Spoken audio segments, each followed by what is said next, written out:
Yo guys, Tom here. Welcome back to the channel. In this video, I'm going to be replacing my rear ring gear and pinion with the Traxxas Machined 9579R machined ring and pinion. So check it out if it's something you're interested in doing, or if you need to do. I kind of need to do it because I broke off a whole bunch of teeth on here.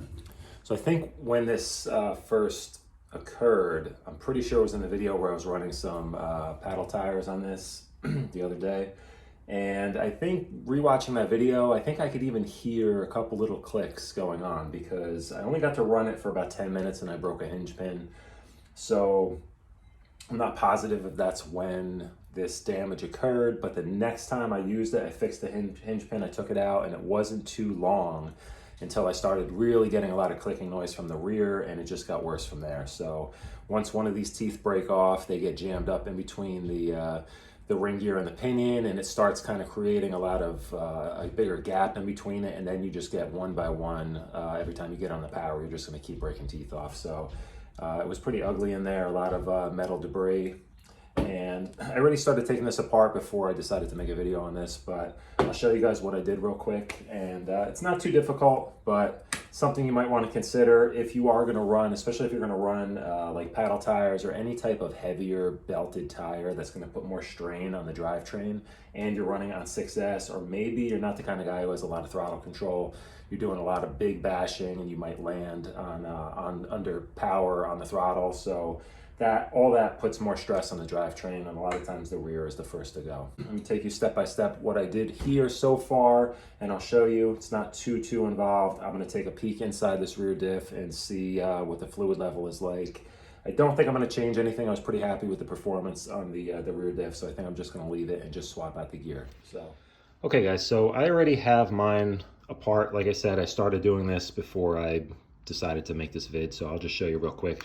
You saw my other previous vid where I show you how to remove the center diff. Well, you're gonna need to do that in order to get the pinion out of the rear. So go ahead and remove your center diff, and then you're gonna remove your rear center drive shaft here. So this is down in the back here where the pinion gear sticks out, and you just have a screw that goes down in through this plastic housing here, and then down through your drive cup.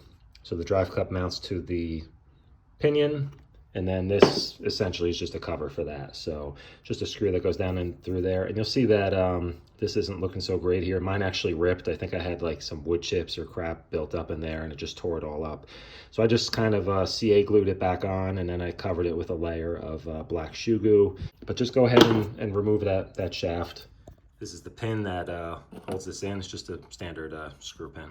Okay, so once you have your rear center drive shaft out, what you'll need to do, just to make it a little easier, go ahead and disconnect your lower shock here and pivot it up. And what that's gonna do, as you pull the whole diff out, it's going to allow you this rear dog bone to kind of come out past the shock. If you try to do it with it all together, it's gonna kind of get jammed up in there. But let me show you this right here. So essentially you have 6 screws on the back that you need to remove. So 1, 2, 3, 4, and then 5 and 6. And then underneath, just this center screw here. Then it was pretty tight, so I just grabbed it with some pliers here, and I carefully just kind of broke it loose, and it will slide out without removing anything else. Then what you'll see in there, let me pop this back in there for a second. This is what it'll look like, but obviously you'll have your dog bones going to either side. So as you pull this out, like I said, with the 2 dog bones attached, what's gonna happen is it's gonna wanna pull straight back, and the dog bones are going to be hitting the shock. So if you just remove one shock, what you can do then is just kind of tilt it toward that side and remove that dog bone, and then you can pull the whole thing out. So you see again how chewed up these teeth are here. Anyway. And what you need to do, just remove the pinion here. Actually, what you can do is just reach around the back here and just push it and remove it that way. I'll show you guys the difference here. Aside from this being a much stronger material, this is more of a hardened steel that's machined, where this is more of a kind of a cast pot metal, and you could even see how grainy it is in there. So, but the other big difference is this is a straight cut gear, so you'll see all these teeth are perfectly straight. And then on this new gear, you'll see it's more of a spiral cut gear. So spiral cut is definitely much stronger. Okay, so just gonna remove these 4 screws on the ring gear. Okay, 4 screws are out. Let's go ahead and crack it open. Just be careful of that blue gasket there. You don't wanna tear it. And actually, you know, it looks pretty full. I think that's pretty good. You don't really need diffs to be 100% full. We just need to get this sun gear off, and then there's a pin in there. So let's go ahead and do that. And trying to just kind of keep this as clean as possible because I don't want to go in and have to clean this all out and change this fluid. So if you just pry up the sun gear here, I'm going to set that over here, and you'll see there's just a small pin that goes through the outdrive. So get that, and grab my handy little surgical tool here, pull the pin out. We could just press out the entire outdrive cup. The bearing's gonna come off with it, most likely. There is a little seal in here, this little blue O-ring type seal. So let's go ahead and remove that. And I'm gonna put it right back in its spot here on the new ring gear. But I am going to, I'm just curious, just for the hell of it, I'm gonna weigh these two and just see. I feel like this one already feels lighter. I am just curious. So let me go and weigh it and I'll let you know what they weigh. Okay, stock ring gear, 45 grams. Machined ring gear, 30 grams. So that's a decent amount. You know, it's less rotational weight. So that's always a good thing. I'm gonna make sure that that's in place. Take the bearing here. The bearing rides on the outside here. We'll put that on. Definitely a tighter fit on here. Push that up through there. Get this little piece of fiber out of there. Let me make sure this is down all the way. Actually surprised there isn't any sort of washer or shim behind here. Because what happens is this O-ring wants to pop up, but the gear will hold it down in place. So let's put that back on. Then it's just a matter of reassembling it. Make sure the fluid's all back in there. So that's it. I'll go ahead and put these screws back in. No Loctite or anything. It's going back into plastic, so just snug them up. Don't over tighten them. Don't strip it out. And, you know, do it by hand. Okay, so while I'm snugging these up, I am curious, guys, if you want to leave in the comments what your plans are with the sledge. Like, do you guys plan on using it for track racing or just straight up bashing? What are your plans for upgrades? How far are you going to go? Are you going to go as far as to upgrade all of the gears to the stronger metal gears, aluminum shock caps, you know, things like that, just to really try to get the ultimate performance out of this? Or are you guys more of the mindset of just seeing how well it does stock? I know it's an expensive car, it's $800. Are you gonna just ride it out as long as you can? Or are you gonna kind of try to get ahead of any of the issues by replacing this right off the bat as parts become available? Same thing with aftermarket parts. I'm just curious to see what your plans are. I'm kind of like a 50-50. I don't like to get out there and break stuff because it kind of ruins my day.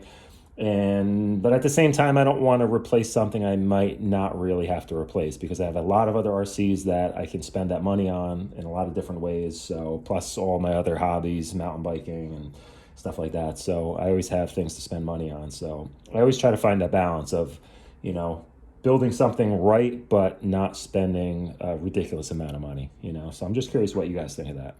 Feels good. Everything's nice and smooth. And remember to use the correct pinion here. So you can see it has those little like scooped spiral teeth there. And I'll show you how to reinstall this in a second. Okay, so another thing, you want to be sure that this entire housing is cleaned out, especially if you had any broken teeth or metal shavings in there. You don't want that to get onto your new gears. So what I like to use is just use a Q-tip. Get as much as you can out with a rag, and then just use a Q-tip to go around and kind of clean out all the little nooks and crannies, and just make sure you get it as clean as possible. Okay, so I just put a tiny little light coating of grease over the pinion shaft here. I'm going to slide that in. And just make sure you don't push the front bearing out while you're doing that. Just pay attention. There's a bearing on the inside, there's a bearing on the opposite side, so just make sure you don't push that out. So that sits in there like that. Then we're going to take the assembled diff and reinstall it like this. Make sure you get this in the correct direction. If you flip this over and put it the opposite direction, I don't even know if it would let you. It probably would. I don't see. No, you know what? There's a cutout on the bottom. This won't even sit in there properly if you get this in the wrong way. So it won't even, you won't be able to reassemble this, so that's always good. Okay, so I got a nice coating of grease on this ring gear, and I typically use this Bel-Ray waterproof grease just because that's what I have. I do a lot of work on motorcycles and dirt bikes, so this is what I typically have laying around, and I find that it works pretty good for just about everything. Okay, so the tricky part here is, of course, now you have both of these dog bones that need to go in at the same time.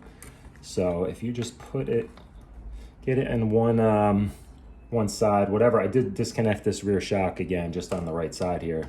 So if you just line that up and get one dog bone in by the hub on this side, pop it in on that side, and then with this shock out of the way, you can kind of a little more easily, you have to lift this arm up, kind of maneuver it back in place, and that's it.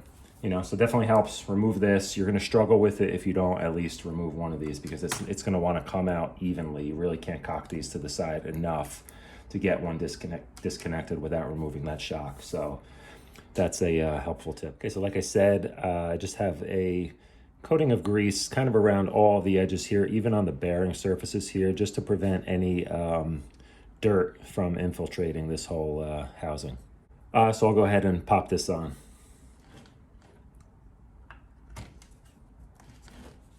That's it, slides in nice and easy. So the nice thing too that I noticed Traxxas did in a couple spots on this so far is they use the same size screws in a lot of spots, which I really like, so that when you take this apart, you really can't mix anything up, because basically you have 6 of these screws which are identical, and then you have this one here, which is an M4, and it's tapered, so it's obviously different. So you really can't mix these up. If you take something apart and then a couple days later put it back together, you can very easily just reassemble it without having to remember where every single little screw goes. So I do like that. So that's pretty much it, guys. I'm gonna go ahead and get this reassembled, but it's pretty straightforward from here on out. You just gotta pop the center diff back in and the center drive shafts, get my back wheel on here, reattach the shock. Super easy. Really hoping that this lasts a hell of a lot longer than the first one did. Like I said, it may have been partly due to the fact that I was running those paddle tires, but I'm also thinking I might rethink this center diff with the earplug in it. I like the way it performs like that. It really does stop the front wheels from ballooning a lot, but I think it does add some stress on the drivetrain. So I might go back and take out some of that earplug material in there and thin it out a little bit. I think I have some 1 million weight. I might just mix a tiny bit in there and just try to kind of thin it out a little overall and just kind of experiment with that. See if I can kind of find a good balance between how much it wants to wheelie and how planted it stays and how much the front tires balloon. So I think I'm going to be experimenting with that a little bit. If anything, it's just going to kind of help protect the diffs and the drivetrain a little bit, and I'll just be careful with my throttle control so I don't really blow the front tires apart. So just a thought, if I figure out a good setup for this where I'm happier than it is now, I will let you guys know. Okay, so thanks for watching, guys. As usual, subscribe, hit the like button, questions, comments, drop them below, and I'll try to get back to you guys, and I'll see you in the next video. Later.